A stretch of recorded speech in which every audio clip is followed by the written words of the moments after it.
Audiobook número 1, canal Mundo FIV, leitura e narração, Luiz Fernando Pina de Carvalho. Tratado de Obstetrícia da Febrasgo, capítulo 11, assistência pré-natal, imunização ativa e passiva durante a gestação, o que pode e o que não pode ser feito, dos autores Vitor Hugo de Mello, Juliana Barroso Zimmermann. Introdução. O sistema imunológico apresenta dois tipos de imunidade, inata e adquirida, adaptativa. A imunidade inata é caracterizada por uma reação não específica a antígenos e atua como a primeira linha de defesa. É mediada por barreiras físicas, pele, mucosa, células endoteliais, células de defesa como macrófagos e células natural killer, e também pela ação do sistema de complemento, SC. A imunidade adquirida é uma resposta específica a antígenos representados pelo linfócito T e B, caracterizando, respectivamente, a resposta imune celular, células citotóxicas efetoras, e humoral, anticorpos. A imunidade adquirida, patógeno específica, possui uma característica funcionais entre as quais está a produção de células T de memória e células B que permanecem no organismo por longo período. Essa memória funcional faz com que, após uma segunda exposição ao antígeno, ocorra resposta rápida e eficaz. Conceitua-se imunização como a aquisição de proteção imunológica contra um determinado agente, em geral, de origem infecciosa, podendo ser classificada como ativa ou passiva. A imunização passiva é definida como sendo a administração de anticorpos a um receptor, objetivando proteção imediata contra um agente microbiano, uma substância tóxica ou célula. A imunidade passiva natural é o tipo mais comum, sendo caracterizada pela passagem de anticorpos da mãe para o feto, através da placenta. Por outro lado, a imunidade passiva artificial pode ser adquirida por meio da administração de imunoglobulina humana combinada, da imunoglobulina humana hiperimune ou do soro heterólogo. A imunização ativa é caracterizada por resposta imunológica após o organismo entrar em contato com uma substância estranha a ele. A resposta ocorre com a formação do anticorpo, resposta humoral, ou pela ativação celular, linfócito T. Em geral, esse tipo de imunidade é permanente e a sua aquisição está associada ao uso de vacinas ou após episódios de doença infecciosa, por exemplo, sarampo, rubéola, catapora e outras. A resposta imunológica na grávida, mecanismo de adaptação. O feto pode ser considerado um semi-enxerto, pois possui antígenos de origem paterna e materna. Durante muito tempo, o mecanismo pelo qual o organismo materno evita a agressão imunológica dos tecidos fetais foi avaliado como sendo semelhante à teoria dos enxertos.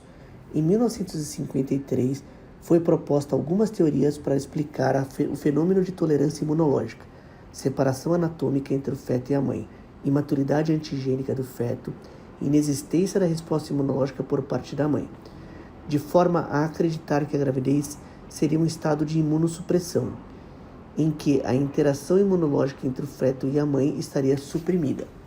Entretanto, existem evidências de que a relação imunológica entre a mãe e o feto não se enquadra no paradigma de enxerto, pois em vez de ser essencialmente destrutiva, a interação imunológica normal entre a mãe e os tecidos fetais promove o crescimento e o desenvolvimento do feto.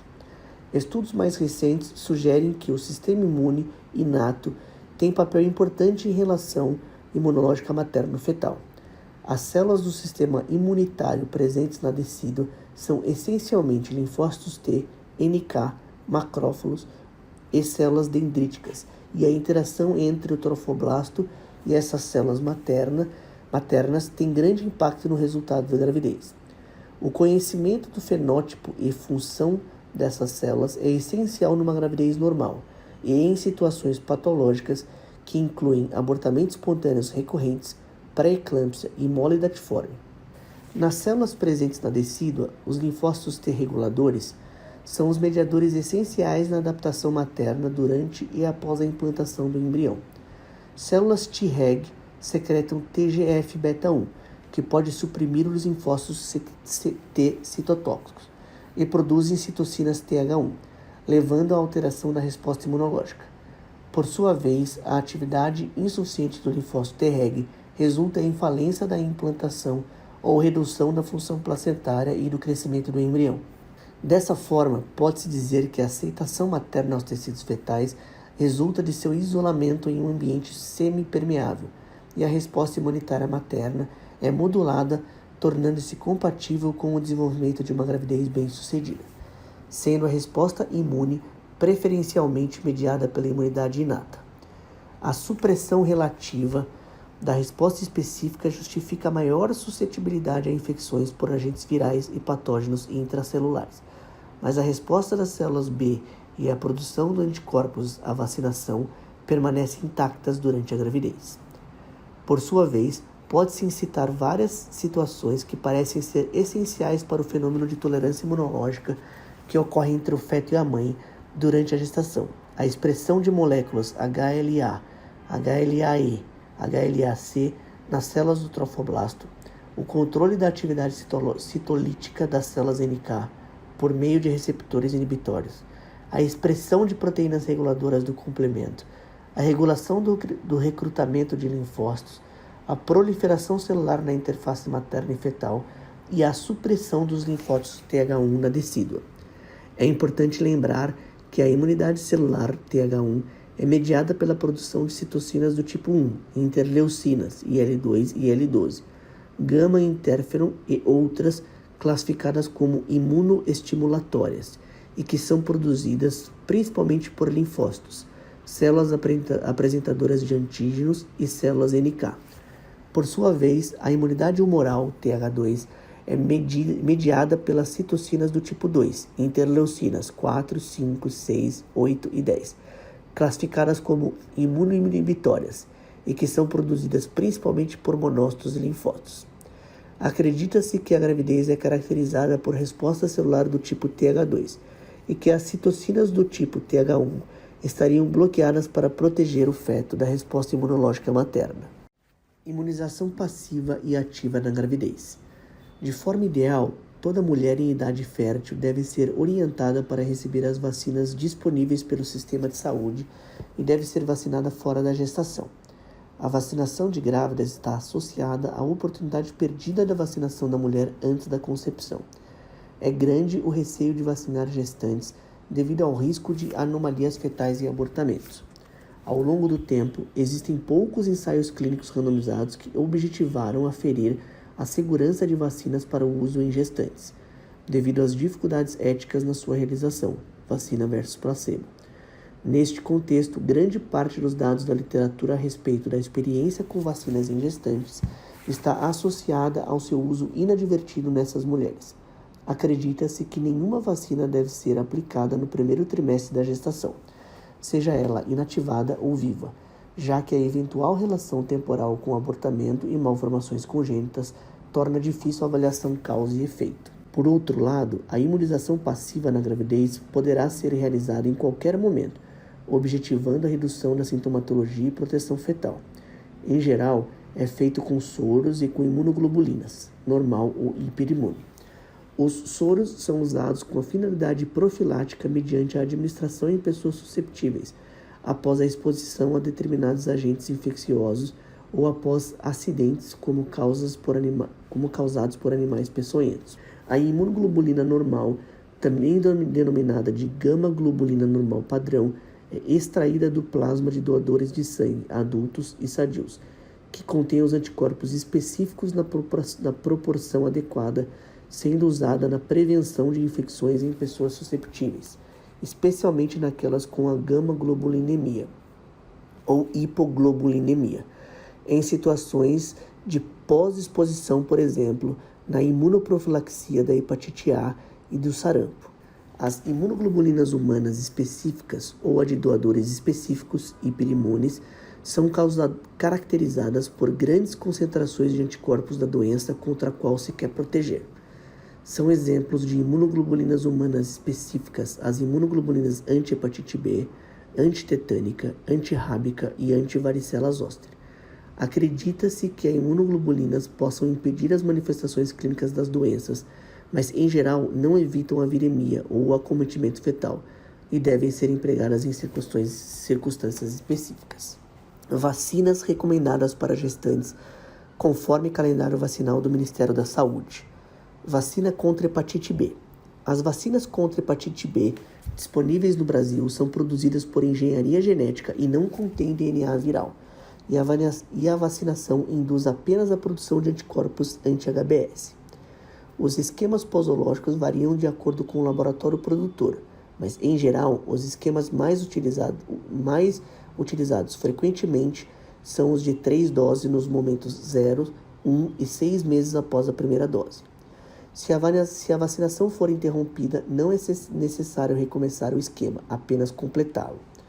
Apresenta excelente imunogenicidade e, por isso, não está indicada a investigação sorológica após a vacinação, pois com o tempo os títulos de anticorpo podem diminuir e até se tornarem indetectáveis, mas a produção contra a doença e a infecção crônica persiste, e assim não se recomenda a revacinação de pessoas imunocompetentes.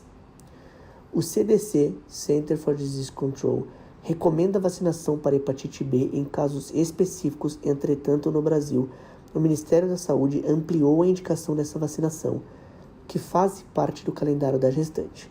Dessa forma, a vacinação é recomendada para todas as gestantes que apresentam sorologia negativa para hepatite B e que perderam a oportunidade de imunização de rotina habitual dos serviços. Acredita-se que essa estratégia seja capaz de reduzir a transmissão vertical e a possibilidade de cronificação da doença em até 70% a 90% dos casos. Para as gestantes vítimas de violência sexual, preconiza-se a vacinação. Para aquelas com sorologias negativas, a complementação do calendário vacinal, esquemas incompleto e o uso de imunoglobulina humana anti-hepatite B, se a vítima for susceptível. A imunoglobulina deve ser realizada o mais precoce possível, no prazo máximo de 14 dias, após o episódio de violência sexual. Vacina contra a gripe A, H1N1, gripe sazonal. Em abril de 2009, o CDC confirmou 2 casos de um novo vírus, influenza, na Califórnia. Concomitantemente, um surto de síndrome respiratória aguda grave com alta taxa de letalidade disseminou-se rapidamente no México, de forma que a epidemia no hemisfério norte se propagou rapidamente, atingindo também a Europa. Em junho deste mesmo ano, a Organização Mundial da Saúde elevou a epidemia de influenza tipo A, H1N1, para o nível de alerta máximo. O vírus influenza apresenta alta transmissibilidade e rápida variação antigênica.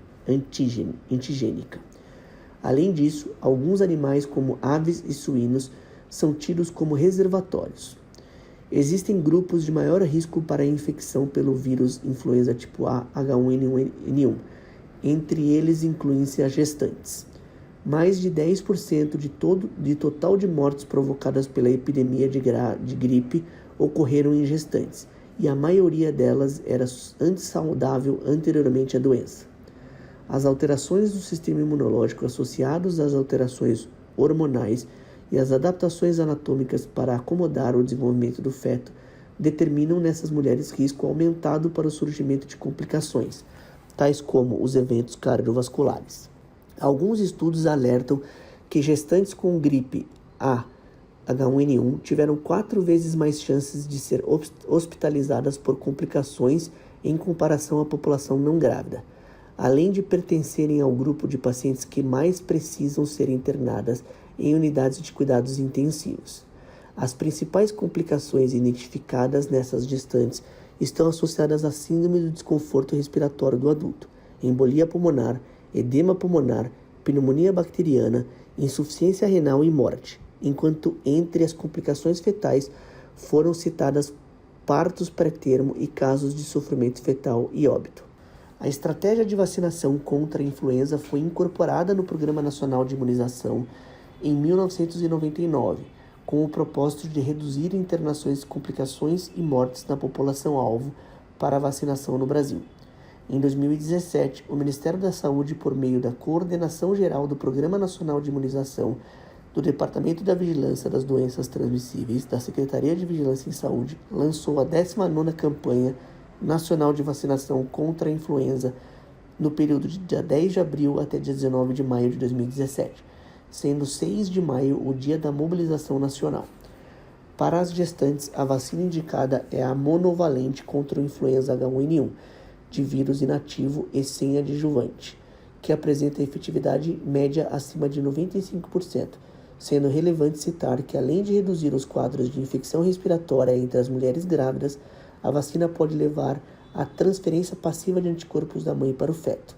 O melhor período de vacinação corresponde ao outono, que no Brasil ocorre entre abril e maio, época da campanha do Ministério da Saúde. Preconiza-se a vacina que contém 3 cepas virais, 2 cepas do tipo A e uma cepa do tipo B, devendo ser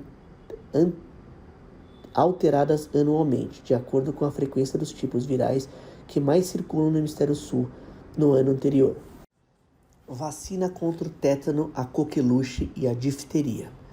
No passado, a recomendação do Ministério da Saúde era a vacinação combinada dos toxoides para difteria e tétano, DT, sendo prescrita para toda grávida que nunca tinha sido vacinada ou se a imunização tivesse ocorrido há mais de 5 anos. Em 2012, o American College of Obstetrics and Gynecology acatou a recomendação do CDC de indicar vacina tríplice, toxoide tetânico, toxoide diftérico e pertussis acelular, de forma universal para gestantes. Isso se deu em virtude do grande incremento de casos de coqueluche nos Estados Unidos e dos riscos maternos e fetais da infecção. A vacina deve ser aplicada após 20 semanas de gestação. Essa recomendação se aplica também aos casos em que a gestante tomou 3 doses anteriores do toxoide tetânico e duplo adulto e necessita de uma dose de reforço da gravidez. Com inúmeros casos de coqueluche no Brasil, o Ministério da Saúde incluiu a vacinação de 2014 no calendário vacinal das gestantes, a fim de evitar a coqueluche em recém-nascidos. Sendo assim, a vacina DTPA, tríplice bacteriana, passou a ser recomendada a todas as gestantes do Brasil. A Federação Brasileira das Associações de Ginecologia e Obstetrícia, a FEBRASGO, em 2017, também passou a recomendar aos obstetras do Brasil que toda gestante receba orientação de prescrição de uma dose de vacina DTPA para ser aplicada após a 20ª semana de gestação, até 15 dias antes do parto, para ter efeito na transferência de anticorpos para o feto. Adicionalmente, recomendou-se a orientação da mesma vacinação para os possíveis contatos da futura criança.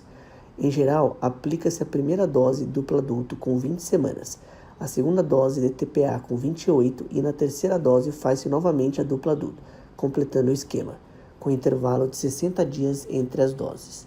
Para os vacinados anteriormente que receberão 3 doses da vacina, deve-se administrar um reforço 10 anos após a data da última dose. Em caso de gravidez, faz-se uma dose de reforço caso a última dose tenha sido administrada há mais de 5 anos. Na gravidez, a dose de reforço deve ser administrada pelo menos 20 dias antes da data provável do parto. Neste caso, recomenda-se a DTPA como reforço. Vacinas recomendadas pelo Ministério da Saúde: hepatite B, influenza e tétano, difteria e coqueluche. Esquema vacinal para o tétano, coqueluche e difteria, conforme o Ministério da Saúde e Sociedade Brasileira de Imunização. Vacinas não recomendadas na gravidez. Rubéola. A vacina contra a rubéola é de vírus vivo atenuado e acredita-se que vacinar todas as mulheres em idade fértil é a melhor forma de erradicar a síndrome da rubéola congênita. A vacina foi introduzida nos anos de 1960 e 70 e a vacinação periódica tem levado à redução importante da incidência da doença. A vacina está contraindicada na gestação, mas pode ser administrada durante a amamentação. Entretanto, se administrada inadvertidamente, não há indicação para interrupção da gravidez. Após a aplicação da vacina em qualquer situação, a gravidez deve ser adiada por pelo menos um mês, apesar da administração inadvertida durante a gravidez não ter determinado maior incidência de anomalias congênitas. O Advisory Committee on Immunization Practice é um comitê consultivo dos Estados Unidos, composto por médicos e outros profissionais da área da saúde pública, e que desenvolve recomendações de vacinas para a população americana. Suas proporções se baseiam em critérios escritos de segurança e eficácia, e que geralmente tornam-se um guia de imunização para todo o mundo.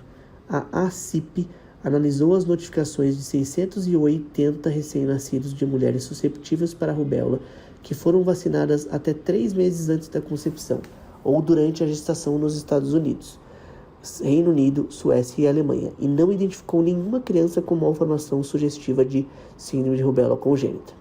O risco teórico para a ocorrência de malformação congênita após a vacinação contra a rubéola é consideravelmente menor que o risco de síndrome de rubéola congênita nos recém-nascidos de gestantes infectadas no primeiro trimestre. Outro estudo conduzido na Colômbia, com 3.489 gestantes que receberam a vacina para a rubéola inadvertidamente, também não identificou nenhum caso de síndrome de rubéola congênita após o seguimento dessas pacientes. A imunização passiva para a rubéola não apresenta nenhuma contraindicação e bloqueia a manifestação clínica da doença, mas não a viremia e a infecção fetal. Consiste na administração de gama-globulina padrão, mas casos de rubéola congênita foram relatados na literatura apesar do seu uso, já que contém baixos níveis de anticorpo protetor contra a rubéola. Sarampo. As vacinas contra sarampo contêm vírus vivos atenuados, e geralmente neomicina, sorbitol e gelatina hidrolisada, e estão disponíveis em apresentações monovalente ou combinada com outras vacinas. Quando combinada, pode estar associada aos antígenos para a produção simultânea de outras doenças, como por exemplo RIT 4385, derivada da cepa Jerry Line, da cachumba, e RA273 do vírus da rubéola, e OCA da varicela. No Programa Nacional de Imunização, a vacina monovalente contra sarampo era recomendada aos 9 e aos 15 meses. Atualmente, recomenda-se uma dose de vacina tríplice viral, sarampo, rubéola e cachumba aos 12 meses e reforços aos 4 e 6 anos de idade. Está indicada também para profissionais da área da saúde em situações de surto ou epidemia ou em adultos que se deslocarão para áreas onde ainda possa existir o vírus selvagem. No ano passado, o Ministério da Saúde fez um alerta sobre as necessidades de reforços de vacinação para sarampo, cachumba e rubéola, já que países como França, Itália, Alemanha, Dinamarca e outros ficaram sob risco de surtos dessas doenças. Entretanto, a vacina contra sarampo não é preconizada na gravidez. Embora o risco de teratogenicidade seja pequena, a gravidez deve ser evitada por um mês após a aplicação da vacina. No entanto, a vacinação dos contactantes deve ser estimulada para reduzir as chances de transmissão da doença, já que vírus vacinal não é transmissível. O projeto diretriz da Associação Médica Brasileira e do Conselho Federal de Medicina não recomenda essa vacinação de forma rotineira para gestantes. A profilaxia após o contato é feita por meio de imunização passiva, com imunoglobulina humana, que pode ser utilizada para prevenir e atenuar a doença até 6 dias após a exposição ao sarampo. É recomendada para o contato susceptível, em particular para crianças menores de 1 ano, gestantes e indivíduos que apresentam comprometimento de resposta imunológica. Varicela zoster. A vacina contra a varicela zoster é de vírus atenuado, sendo contraindicada na gravidez. À semelhança da vacina da rubéola, após a sua administração, a gravidez deve ser adiada por um período mínimo de 1 mês. Entretanto, se administrada inadvertidamente, não há indicações para a interrupção da gestação. A imunização passiva por meio da imunoglobulina hiperimune deve ser realizada na gravidez em pacientes expostas, já que a varicela durante a gravidez tem maior risco de complicações e mortes materna. A administração da imunoglobulina pode não impedir a infecção fetal, portanto, a proteção é para a mãe. A eficácia é observada quando a administração ocorre até 96 horas após o contágio, ou seja, antes da primeira viremia. Papilomavírus humanos, HPV. É uma vacina de antígeno recombinante administrada em mulheres entre 9 e 26 anos de idade, não sendo recomendada durante a gravidez, apesar de não existirem evidências de efeito teratogênico. Se iniciado o esquema vacinal, deve-se protelar sua condição após o parto. Tuberculose. A vacina BCG é indicada principalmente para prevenir as formas mais graves da tuberculose, como a forma miliar e a meningite tuberculosa, mais frequentes em crianças menores de 1 ano de idade. Não faz parte do calendário vacinal na gravidez, sendo, portanto, contraindicado na gestação. Vacinas prescritas em situações especiais. Febre amarela. No ano de 2018, começou com as atenções voltadas para a febre amarela. Em fevereiro e março, uma campanha do Ministério da Saúde nos estados de Rio de Janeiro, São Paulo e Bahia foi planejada para vacinar 17,7 milhões de pessoas em 76 municípios, para evitar a circulação e a expansão do vírus. Como o tema Informações para Todos, Vacina para Quem Precisa, pretendeu-se alertar a população para a importância da vacinação em locais com risco de transmissão da doença.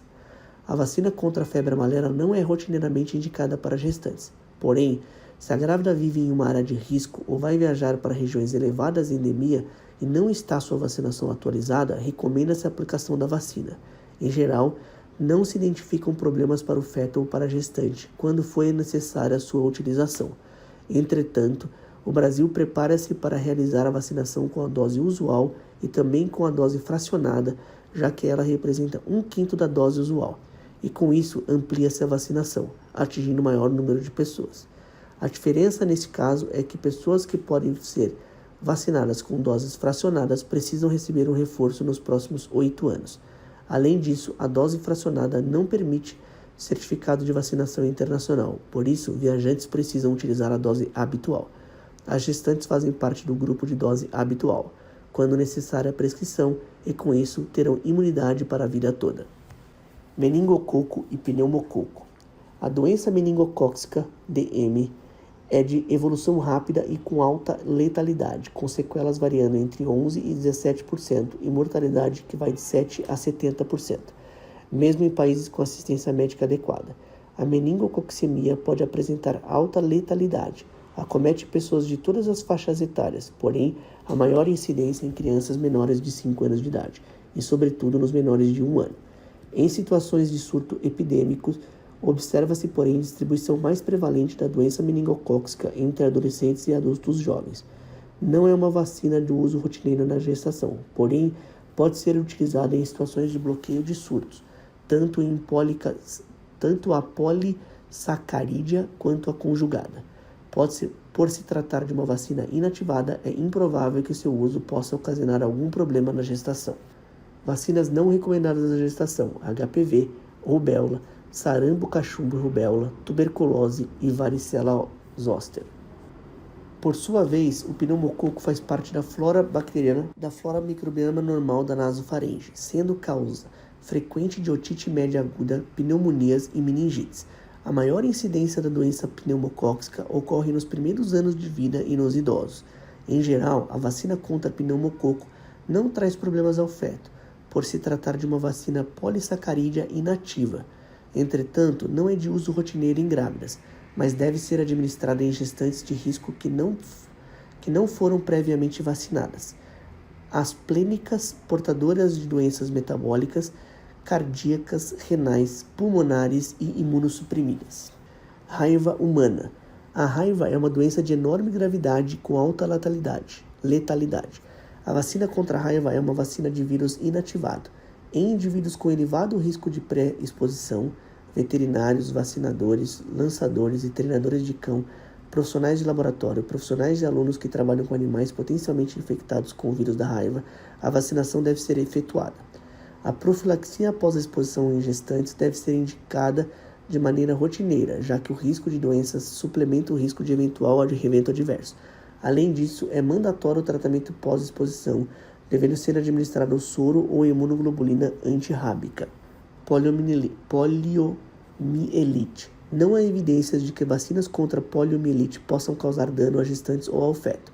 Não se recomenda o uso rotineiro de vacinas em grávidas, exceto quando gestantes não imunizadas previamente forem viajar para regiões endêmicas. Nesses casos, é sempre preferível o uso da vacina inativada. Vacinas recomendadas na gravidez em situações especiais: febre amarela, meningocócica conjugada, pneumocócica.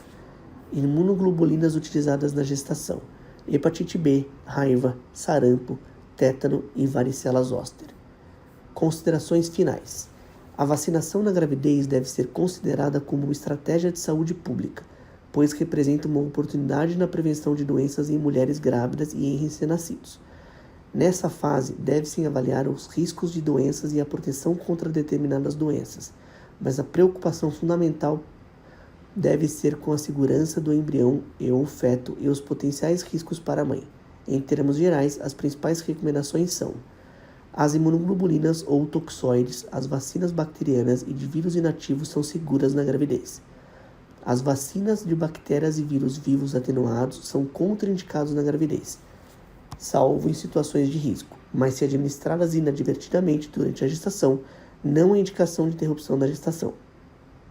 Após a administração de vacinas de vírus vivos ou atenuados em mulheres em idade reprodutiva, elas devem ser aconselhadas a aguardar pelo menos 4 semanas após a vacinação para engravidar. Em geral, as mulheres amamentando podem ser vacinadas, passiva ou ativamente, incluindo vacinas de vírus vivos ou atenuado. Fim.